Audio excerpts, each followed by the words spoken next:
Hello student, हम मानव जनन chapter के निषेचन टॉपिक को आज पढ़ाएंगे। फर्टिलाइजेशन बोलते हैं इसे।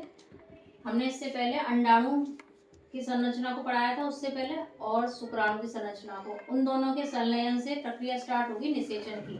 तो जैसे अंड कोशिका होती है और स्पर्म शुक्राणु, इन दोनों के मिलने से द्विगुणित युग्मनज का निर्माण होता है। युग्मनज को कहते हैं जायगोट। निषेचन एक जैविक क्रिया में आता है। मनुष्य में निषेचन कहाँ होता है? फैलोपियन नलिका के अंदर।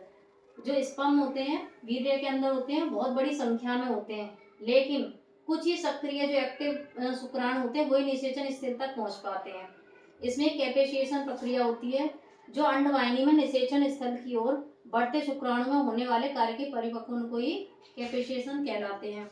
जैसे अंड कोशिका के पास ये एक्रोसोम इसकी होती है। एक्रोसोम से एक वो करता है ये जो स्पर्म होता है लैन पदार्थों का, एक्रोसोम जो होता है ये लैन पदार्थों का श्रावण करता है, तो लाइसिन कहलाते हैं जो श्रावण करता है। तो ये घटक एंजाइम होता है जो अंडाणुओं के चारों ओर उपस्थित कोरोना रेडिएटा की ग्रेन्युलोसा कोशिकाओं को क्या करता है? हटा देता है। तो कोरोना पेंटेंटिंग एंजाइम इस कार्य में मदद करता है इनकी। तो स्पर्म लाइसिन का एक अन्य घटक एक्रोसिन अंड के जो जोना पेल्लिसूडा है ये स्तर को भेदता हुआ निषेचन की प्रक्रिया में शुक्राणु का सीड्स अंड कोशिका, सीड्स ये वाला पार्ट है जो सीड्स अंड कोशिका को भेदते हुए केवल केंद्रक को मुक्त करता है। शुक्राणु के अन्य भाग बाहर ही रह जाते हैं।